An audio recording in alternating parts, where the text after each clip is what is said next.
आज के इस वीडियो में डिस्कस करेंगे सऊदी विजिट वीजा और सऊदी उम्रा वीजा का लेटेस्ट अपडेट क्या है, क्या प्रोग्रेस है उसके बारे में।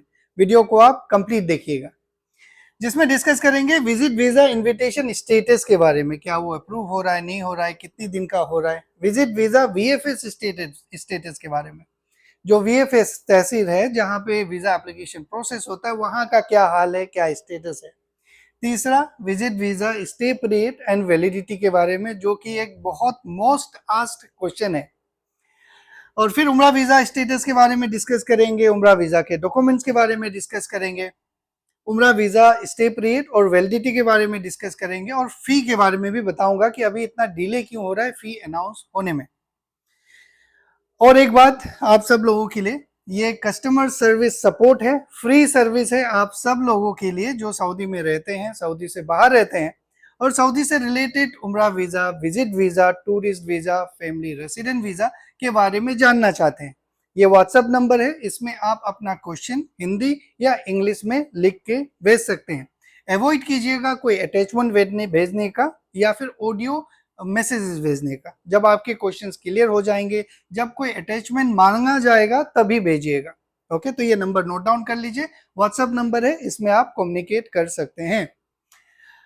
पहले बात करते हैं विजिट वीजा के बारे में, जो कि फैमिली विजिट वीजा का पहला स्टेप है। जब हम फैमिली विजिट वीजा अप्लाई करने के लिए सोचते हैं तो पहला स्टेप रहता है विजिट वीजा इन्विटेशन। और अभी फैमिली विजिट वीजा का इन्विटेशन का क्या स्टेटस है वो बताते हैं आपको। जिन लोगों ने family visit visa invitation apply करा था और चेंबर के बाद सबमिट करा था, उनका अप्रूवल अभी डिले है। वो सबको पता है कि क्यों डिले है, क्योंकि अब ईद का हॉलीडे चल रहा है, इसके वजह से डिले हो रहा है। हो सकता है, ये अनुमान है पहले से भी। बहुत सारे लोग जो 21 को जिनका चेंबर हुआ था, आज 29 है, तब तक उनका मूफा से अप्रूवल नहीं आया, मतलब वीजा रिक्वेस्ट से वीजा डॉक्यूमेंट में कन्वर्ट नहीं हुआ है। जो वीजा इनविटेशन है, फैमिली वीजा इनविटेशन जो हम अप्लाई करते हैं, उसमें अभी भी ब्लैंक दिखा रहा है कुछ घंटों के लिए। ये जो ब्लैंक है उसमें 90 डेज वैलिडिटी और 90 डेज स्टे पीरियड दिखाया था, लेकिन वो फिर हटा दिया गया है। अभी भी फिलहाल वो ब्लैंक ही दिखा रहा है। और ऐसे बहुत सारे लोग हैं जिनको कंफ्यूजन है। कंफ्यूजन इसलिए भी होंगे, क्या पता वो कंप्लीट डिटेल या अपडेट या न्यूज या न्यू गैजेट जो भी है उसको पढ़ते नहीं होंगे।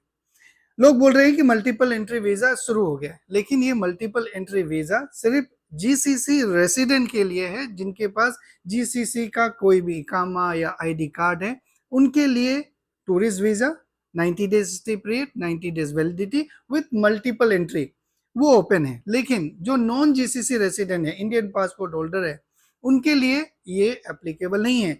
उनके लिए अभी भी सिंगल एंट्री 30 डेज वैलिडिटी और 30 डेज स्टे पीरियड ही है। ओके, ड्यूरेशन क्या ये उम्मीद कर सकते हैं, हम कुछ होप कर सकते हैं कि क्या सऊदी का मल्टीपल एंट्री विजिट वीजा शुरू हो? होप तो बिल्कुल कर सकते हैं। यहाँ पे आपने देखा होगा कि रातों रात रूल्स एंड रेगुलेशंस वीजा का चेंज हो जाता है, तो ये बोलना गलत होगा कि अभी हमेशा के लिए बंद हो गया है, लेकिन ये भी नहीं पता कि कब ऑन होगा। तो क्या वेट करना चाहिए इसके लिए? अगर आप वेट करना चाहते हैं, आपको जल्दी में ट्रेवल नहीं करना है, तो वेट ही कीजिए। लेकिन बहुत सारे लोगों का ऐसा प्लान नहीं रहता है, जल्दी से ट्रेवल करना रहता है, तो अभी जो ऑप्शन अवेलेबल है उस पर आप ट्रेवल कर सकते हैं। यहाँ पे एक और सवाल है जो बहुत सारे लोग कंफ्यूज रहते हैं कि उम्रा वीजा और विजिट वीजा दोनों में डिफरेंस क्या है, कौन सा वीजा चूज करें। तो इसके बारे में एक डेडिकेटेड सेपरेट वीडियो इस वीडियो के बाद पब्लिश होगा, वो आप देख लीजिएगा। उसमें सारे पैरामीटर्स को कंपेयर किया गया है, और आप जब उस वीडियो को देखेंगे तो आपको डिसीजन लेने में आसानी होगा कि मैं क्या उम्रा वीजा लूं, टूरिस्ट वीजा लूं या फैमिली विजिट वीजा लूं। एक और सर्विसेज है जिसके बारे में लोग बहुत अप्रिशिएट करते हैं, जिन बहुत सारे लोगों को फायदा भी हुआ है उससे, वो है all in one service. All in one service है क्या? जब आप सोचते हैं कि मुझे फैमिली विजिट वीजा लेना है, अप्लाई करना है, उस समय से लेके जब तक आपका वीजा इशू नहीं होता है, तब तक का जो भी सर्विसेज है जो एक थर्ड पार्टी प्रोवाइड किया जा सकता है, जैसे कि आपका डॉक्यूमेंट्स चेक करना, आपका वीजा इन्विटेशन मुफा के पोर्टल से अप्लाई करना, एक बार मुफा अप्रूव हो गया तो फिर वीएफएस का अपॉइंटमेंट आपको शेड्यूल करना, वीजा अप्रूव हो गया तो आपको फिर ट्रैवल गाइडलाइंस और ट्रैवल डॉक्यूमेंट्स के बारे में जानकारी देना, ये सारे इस सर्विस में इंक्लूडेड है। इसमें बस जो चेंबर है वो एप्लीकेंट को करवाना पड़ेगा और जो वीएफएस का फीस है वो उनको देना पड़ेगा। अब ये सर्विसेज ऐसा नहीं है कि आप डॉक्यूमेंट दिए और बस हाँ ओके है ऐसे बोल दिया। हम जब इसको रिव्यू करते हैं तो एक प्रोफेशनल तरीके से इसको रिव्यू करते हैं, आपको एक रिपोर्ट भी सबमिट किया जाएगा, इस तरह से आपको एक डॉक्यूमेंट फिट समरी भी दिया जाएगा जिसमें आपके सारे पैरामीटर्स रिव्यू किए जाएंगे। इसका फायदा क्या है? इसका फायदा ये है कि आपका जो वीजा अप्रूवल परसेंटेज है वो ऑलमोस्ट 100% रहेगा, क्योंकि मोस्टली मैंने ये देखा है कि बहुत सारे लोगों का वीजा इसलिए रिजेक्ट होता है क्योंकि उनके पास एनफ नॉलेज नहीं है और रिलेशनशिप प्रूफ का कोई जानकारी नहीं है। तो आपको एक एक्सपर्ट एडवाइस चाहिए होगा, कंसल्टेंसी चाहिए होगा डॉक्यूमेंट को चेक करने के लिए। एक नॉमिनल फीस में आप चेक करवा लीजिए ताकि आपका वो 16-17-18 हजार रुपए सेफ रहेगा, रिजेक्शन के चांसेस कम रहेंगे। उसके साथ उसी फीस में हम आपको एक रिलेशनशिप प्रूफ रिकॉर्ड भी बना के देते हैं, एविडेंट करके, डॉक्यूमेंट्री। ऐसे नहीं कि व्हाट्सएप में बोल दिया कि आपका डॉक्यूमेंट कंफर्म है, ओके। इतने सारे जो एक्टिविटीज है वो एक तरीके से किया जाता है जैसे एक सर्टिफाइड एजेंसी करते हैं, उस हिसाब से आपको बना के आपको दिया जाएगा ताकि आपको आगे कोई प्रॉब्लम ना हो। तो ये तो था ऑल इन वन सर्विस। अगर आप लेना चाहते हैं तो आप इस व्हाट्सएप नंबर पे या फिर ईमेल में आप कांटेक्ट कर सकते हैं। अब बात करते हैं वीएफएस में जब वीजा एप्लीकेशन सबमिट हुआ था लास्ट टाइम 21 को, 22 को, तो उसका स्टेटस क्या था? 25 को, 26 को उसका स्टेटस क्या है? लास्ट 26 ऑफ जून को, मई को वीजा एप्लीकेशन सबमिट हुआ था। उसके बाद तो ईद होली आ गया, ईद हॉलीडे आ गया। कॉन्सुलेट, आज जब मैं ये वीडियो रिकॉर्ड कर रहा हूँ तो आज 29 मई है और कॉन्सुलेट का हॉलीडे 31 मई तक है। 1 जून से खुलेगा। तो ये मान के चलिए कि अभी तक कोई नया वीजा इशू नहीं हुआ। क्यों नहीं हुआ है, क्यों डिले हो रहा है? क्योंकि ये हॉलीडे है। तो ये स्टेटस है। वीएफएस का जो एप्लीकेशन है लास्ट 26 ऑफ मई को एक्सेप्ट हुआ था, अभी वो हॉलीडे में है तो 1 जून को वो खुलेगा। जब खुलेगा तो नया एप्लीकेशन वीएफएस में सबमिट कर सकते हैं। अभी फिलहाल सिंगल एंट्री वीजा ही इशू हुआ है। 22 मई तक जितने वीजा इशू हुए हैं सिंगल एंट्री ही हुआ है। बाकी वीएफएस और कॉन्सुलेट दोनों क्लोज है और 1 जून को ही वो ओपन होंगे। तो इससे क्या हो सकता है कि जब ओपन होगा तो आपको पहला वीक जो जून है उसमें बहुत सारे अपॉइंटमेंट्स आपको नहीं मिल सकते, तो इसलिए एडवांस से अपॉइंटमेंट आप शेड्यूल करके रखिएगा। अब न्यू वीजा जो इशू होगा उसमें क्या 60 डेज मिलेगा, 30 डेज मिलेगा, 90 डेज मिलेगा, वो तो 1 जून के बाद ही पता चलेगा, जो मैं आप लोगों को बताता रहूंगा। डिस्क्रिप्शन में एक व्हाट्सएप चैनल का लिंक है, वो आप फॉलो कर सकते हैं, या फिर जो कस्टमर सर्विस का नंबर दिया है उस पर आप चेक कर सकते हैं। ये सर्कुलर है जो कंसुलेट जनरल का इशू किया गया है, जो कि 1 जून से उनका वर्किंग डे शुरू होगा। अगर आपको वीएफएस का अपॉइंटमेंट लेना है, ये सारे सर्विसेज जो चीज है वो आप ले सकते हैं, कांटेक्ट कर सकते हैं इस नंबर में। मैं यही रेकमेंड करूंगा, ऑल इन वन पैकेज लीजिए जिसमें आपको एक डिस्काउंटेड रेट भी मिल जाता है। इंडिविजुअली जाएंगे तो आपको कॉस्ट ज्यादा पड़ेगा और वो इतना इफेक्टिव नहीं रहता है। अब बात करते हैं विजिट वीजा वैलिडिटी और स्टे पीरियड के बारे में। अभी तक जो वीजा इशू हुआ है 22 मई तक, वो है 30 डेज का स्टे पीरियड और 30 डेज का validity with single entry, and it can be extended further up to 30 days plus 30 days, मतलब 2 बार कंसेक्यूटिवली ऑनलाइन एक्सटेंड किया जा सकता है। एनी होप फॉर 90 डेज, जरूर होप है क्योंकि रिसेंट 2-3 घंटे के लिए तो देखा गया था कि भाई चेंजेस किए गए हैं।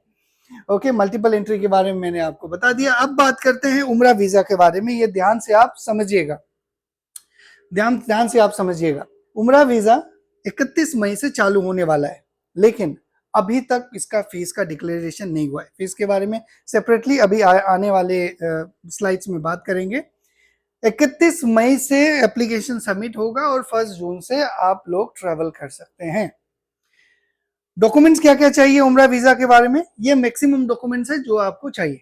कौन कौन से डॉक्यूमेंट है? Clear scan passport copy. अगर आप उम्रा वीजा अप्लाई करना चाहते हैं तो अभी से तैयार करके रख लीजिए।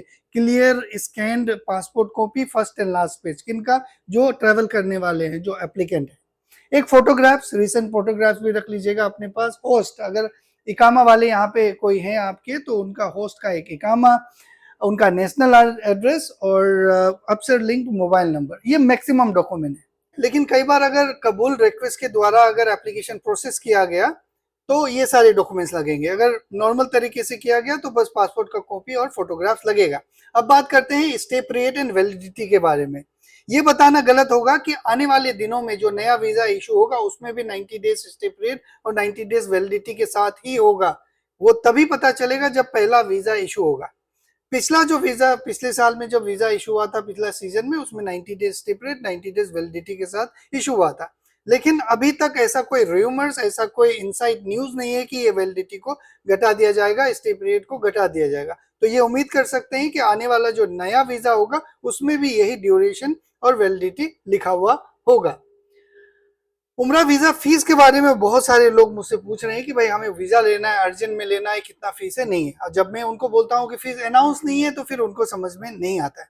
गवर्नमेंट का जो फीस है वो हमेशा से फिक्स है, उसमें कोई चेंजेस नहीं है। लेकिन जो एजेंसी का फीस है वो वेरिएबल है, क्योंकि कई बार hotel booking, mandatory hotel booking लेने पड़ते हैं। पिछली बार 3 दिन का था मान लीजिए, अभी क्या पता वो 5 दिन का होगा।